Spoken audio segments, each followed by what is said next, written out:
Hello everyone, स्वागत है आपका हमारे यूट्यूब चैनल आवर विजन में। एक बार फिर से प्रस्तुत हैं आपके सबके समक्ष देश दुनिया की कुछ महत्वपूर्ण घटनाओं को लेकर, कुछ करंट अफेयर्स को लेकर, जो कि परीक्षा की दृष्टि से अति महत्वपूर्ण है। सेशन शुरू करने से पहले जो भी हमारे नए व्यूअर्स हैं वो एक बार चैनल को ज़रूर सब्सक्राइब, लाइक और शेयर करें। चलिए शुरू करते हैं आज का सेशन। तो आज का पहला क्वेश्चन है कि हाल ही में आवास एवं शहरी मामलों के मंत्रालय ने किसके साथ एक समझौता ज्ञापन पर हस्ताक्षर किए हैं। तो इसका सही उत्तर है रिटेस लिमिटेड, यानी कि rail India technical and economic services limited. चलिए इसके बारे में विस्तार पूर्वक जान लेते हैं। आवास एवं शहरी मामलों के मंत्रालय ने rail India technical and economic services यानी कि रिटेस लिमिटेड के साथ एक समझौता ज्ञापन पर हस्ताक्षर किए हैं। यह स्वच्छ भारत मिशन शहरी 2.0 के तहत ठोस अपशिष्ट प्रबंधन और UWM के लिए तकनीकी सहायता के लिए किया गया है। रिटेस की technical support unit TSU SBMU को 3 साल तक मदद देगी। इसके अलावा कुछ प्रमुख समझौते ज्ञापन को देख लेते हैं जो 2023 में विभिन्न संस्थाओं के बीच हुए हैं। तो पहला है हरित हाइड्रोजन उत्पादन के लिए प्रमुख समझौता ज्ञापन BPCL और बार्क के बीच हुआ है। कृषि और बढ़ावा देने के लिए कर्नाटक सरकार और ईसा फाउंडेशन के बीच समझौता ज्ञापन हुआ है। भारत की सांस्कृतिक विरासत की रक्षा हेतु यूनेस्को एवं रॉयल इनफील्ड के बीच प्रमुख समझौता ज्ञापन हुआ है। डिजिटल शिक्षा को बढ़ावा देने के लिए असम की सरकार और गूगल के बीच एक प्रमुख ज्ञापन समझौता हुआ है। सौर परियोजनाओं के लिए वित्त पोषण के लिए टाटा पावर और SBI के बीच समझौता ज्ञापन हुआ है, जबकि उर्वरक क्षेत्र में सहयोग करने के लिए भारत और जॉर्डन के बीच प्रमुख ज्ञापन समझौता हुआ है। ड्रोन आधारित खनिज अन्वेषणों के लिए NMDC और IIT खड़गपुर के बीच प्रमुख समझौता ज्ञापन हुआ है। तो ये प्रमुख ज्ञापन समझौते हैं जो कि 2023 के बीच विभिन्न सरकारों एवं फाउंडेशंस या संस्थाओं के बीच हुए हैं। आते हैं नेक्स्ट क्वेश्चन पर। हाल ही में PM मोदी ने कनेक्टिविटी को बढ़ावा देने के लिए कितने FM ट्रांसमीटरों का उद्घाटन किया है। तो इसका सही उत्तर है 91। तो हाल ही में PM मोदी ने FM कनेक्टिविटी को बढ़ावा देने के लिए 91 FM ट्रांसमीटरों का उद्घाटन किया है। ये उद्घाटन 18 राज्यों और 2 केंद्र शासित प्रदेशों में किए गए। इसका मुख्य उद्देश्य सीमावर्ती क्षेत्रों और आकांक्षी जिलों में FM रेडियो कनेक्टिविटी में सुधार करना है।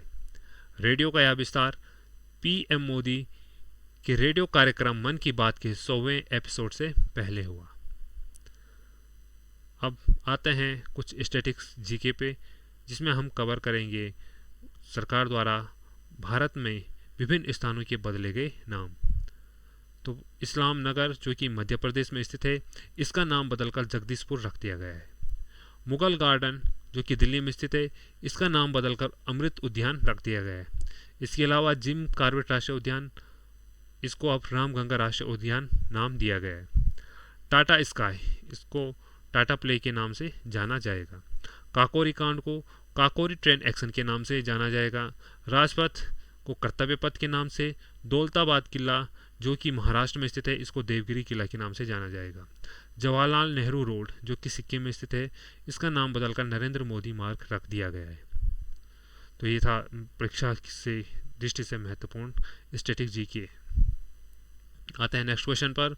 हाल ही में बिहार के बाद किस राज्य में पिछड़ा वर्ग सर्वेक्षण शुरू हुआ है। तो इसका सही उत्तर है उड़ीसा। तो हाल ही में उड़ीसा सरकार द्वारा बिहार के बाद अपने राज्य में पिछड़ा वर्ग सर्वेक्षण शुरू किया जाएगा, जो कि ऑनलाइन और ऑफलाइन दोनों मोड में आयोजित किया जाएगा। यह राज्य के सभी 314 ब्लॉकों और 114 शहरी स्थानीय निकायों में किया जाएगा।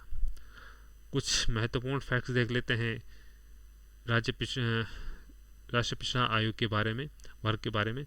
तो 102वां संविधान संशोधन अधिनियम 2018 राष्ट्रीय पिछड़ा वर्ग आयोग को संवैधानिक दर्जा प्रदान करता है।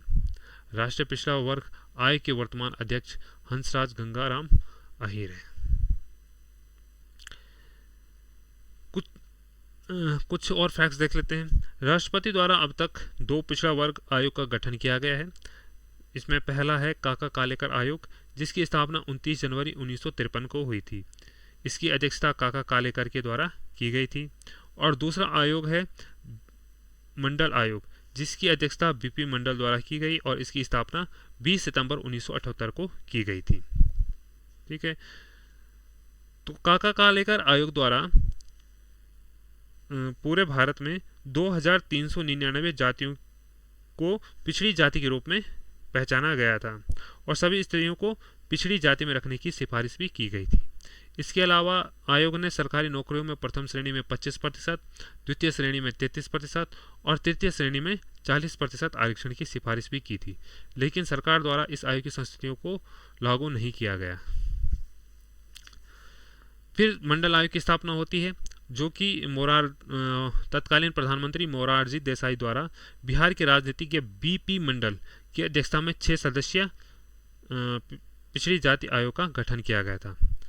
इसने अपनी रिपोर्ट 31 दिसंबर 1980 को भारत सरकार को सौंपी थी और इसके द्वारा समाज 3743 पिछड़ी जातियों की पहचान की गई थी। इस आयोग के द्वारा पिछड़ी जातियों के लिए सरकारी नौकरियों में 27% आरक्षण की भी मांग की गई थी, सिफारिश की गई थी। तो ये था पिछड़ी आयोग के बारे में कुछ फैक्ट्स देख लेते हैं ओडिशा के बारे में। तो ओडिशा, जिसकी राजधानी भुवनेश्वर है, की स्थापना 1 अप्रैल 1936 को हुई थी। इसके वर्तमान राज्यपाल गणेशी लाल हैं और वर्तमान मुख्यमंत्री नवीन पटनायक हैं। यहाँ ओडिशा का जो उच्च न्यायालय है वो कटक हाईकोर्ट है और यहाँ की प्रमुख नदियों में महानदी शामिल है। यहाँ के जो प्रमुख नृत्य हैं वो ओडिसी, छाऊ, घुमराव, चेती घोड़ा आदि प्रसिद्ध हैं। आते हैं नेक्स्ट क्वेश्चन पे। हाल ही में GBM ड्राइवर को किस संस्थान के शोधकर्ताओं ने विकसित किया है? तो इसका सही उत्तर है IIT मद्रास। तो IIT मद्रास के शोधकर्ताओं ने मस्तिष्क और रीढ़ की हड्डी में कैंसर पैदा करने वाले ट्यूमर का पता लगाने के लिए एक मशीन लर्निंग आधारित कंप्यूटेशनल टूल विकसित किया है, जिसका नाम GBM ड्राइवर रखा गया है। यह मशीन ग्लियोब्लास्टोमा पहचान करने में सक्षम होगा। ग्लियोब्लास्टोमा एक तेजी से बढ़ने वाला ट्यूमर है जो कि मस्तिष्क या रीढ़ की हड्डी में होता है। इसके अलावा कुछ विज्ञान एवं प्रौद्योगिकी से संबंधित महत्वपूर्ण जीके देख लेते हैं, करंट अफेयर्स देख लेते हैं। तो हाल ही में गूगल ने AI चैट बॉट पेश किया है। इसके अलावा IIT मद्रास क्वांटम नेटवर्क में शामिल होने वाला पहला भारतीय संस्थान बन गया है। IIT कानपुर के वैज्ञानिकों ने कृत्रिम हृदय विकसित किया। सुपर कंप्यूटर, जिसका नाम परम कामरूप है, का IIT गुवाहाटी में अनावरण किया गया। माइक्रोसॉफ्ट ने अपने ब्राउज़र इंटरनेट एक्सप्लोरर को बंद कर दिया है।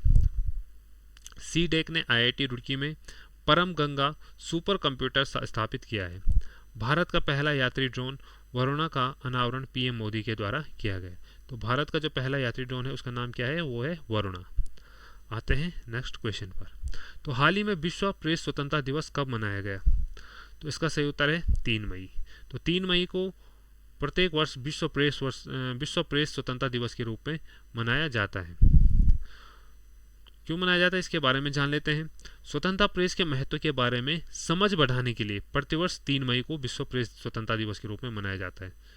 यह दिवस 1991 में प्रेस स्वतंत्रता का जश्न मनाने और बढ़ावा देने के लिए यूनेस्को के सामान्य सम्मेलन द्वारा प्रस्तावित किया गया था। 1993 में संयुक्त राष्ट्र महासभा ने आधिकारिक तौर पर 3 मई को विश्व प्रेस स्वतंत्रता दिवस के रूप में घोषित किया।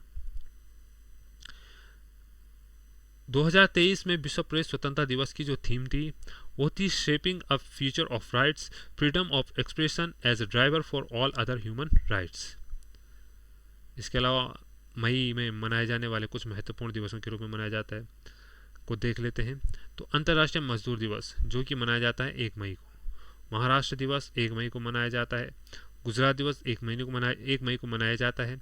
विश्व टूना दिवस 2 मई को मनाया जाता है और प्रेस स्वतंत्रता दिवस 3 मई को मनाया जाता है।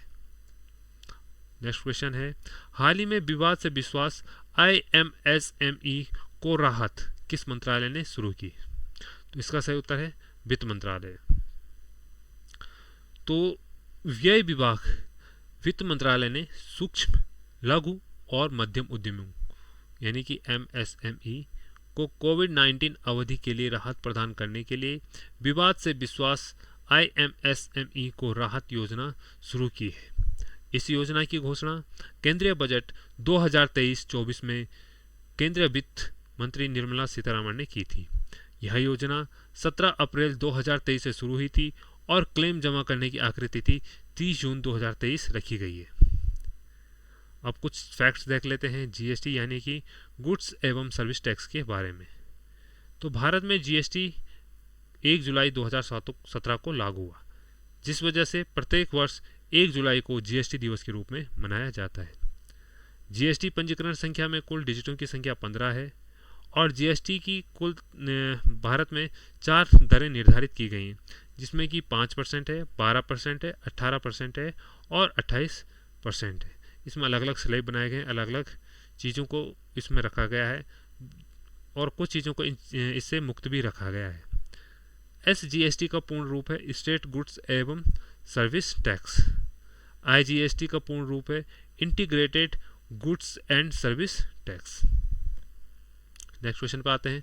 हाल ही में ICC द्वारा जारी वर्ल्ड टेस्ट रैंकिंग में कौन सा देश शीर्ष पर रहा है? तो इसका सही उत्तर है भारत। तो भारत ने वर्ल्ड टेस्ट रैंकिंग में अपना पहला स्थान बनाया है। तो ICC द्वारा जारी नवीनतम रैंकिंग में ऑस्ट्रेलिया को पछाड़कर भारत नंबर 1 टेस्ट टीम बन गई है। पुरुषों की टेस्ट रैंकिंग में शीर्ष पर ऑस्ट्रेलिया का शासन 15 महीनों बाद समाप्त हो गया है। भारत ने अगले महीने ICC विश्व टेस्ट चैंपियनशिप फाइनल से पहले ऑस्ट्रेलिया टीम को पीछे छोड़ा है।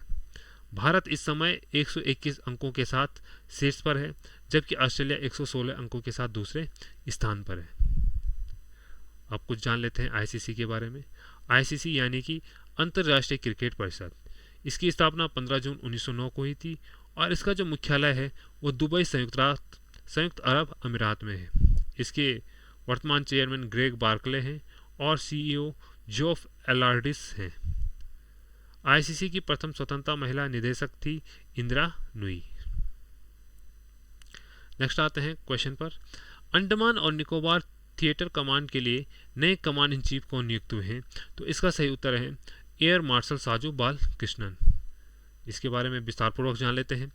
तो एयर मार्शल साजू बाल कृष्णन ने रणनीतिक रूप से महत्वपूर्ण अंडमान और निकोबार कमान के कमांडर इन चीफ के रूप में कार्यभार संभाला है, जो भारत की एकमात्र त्रिसेवा कमांड है। एयर मार्शल साजू बाल कृष्णन अंडमान और निकोबार कमान के 17वें कमांडर इन चीफ है। उन्होंने लेफ्टिनेंट अजय सिंह का स्थान लिया है। अभी तक अगर देखा जाए तो भारत में सिर्फ एक ही कमांड ऐसी है जहां पर ट्राई सर्विस थिएटर कमांड है, वो है अंडमान निकोबार द्वीप समूह। ट्राई सर्विस का मतलब होता है जहां पर आर्मी, नेवी और एयरफोर्स का संयुक्त बल शामिल हो। अब कुछ अन्य फैक्ट्स देख लेते हैं सशस्त्र सेनाओं के प्रमुखों के बारे में। तो भारत की जो तीनों सेनाएं हैं, इसका जो प्रमुख यानी इसका जो सर्वोच्च सेनापति होता है वो होता है भारत के राष्ट्रपति, जो कि अभी वर्तमान में द्रौपदी मुर्मू है। तीनों सेनाओं का जो चीफ ऑफ डिफेंस स्टाफ है यानी कि CDS हैं, वह है लेफ्टिनेंट जनरल अनिल चौहान, जो कि भारत के दूसरे CDS हैं। प्रथम CDS बिपिन सिंह रावत जी थे, जिनकी एक हेलीकॉप्टर क्रैश की दुर्घटना में मृत्यु हो गई थी। वर्तमान वायुसेना अध्यक्ष VR चौधरी हैं, जो कि 27वें वायुसेना अध्यक्ष हैं। वर्तमान नौसेना अध्यक्ष आर हरि कुमार हैं, जो कि 25वें नौसेना अध्यक्ष हैं। और वर्तमान थल सेना अध्यक्ष मनोज पांडे हैं, जो कि 29वें थल सेना अध्यक्ष हैं। तो ये था आज का महत्वपूर्ण करंट अफेयर्स। अगली वीडियो में फिर मुलाकात होगी, तब तक के लिए धन्यवाद।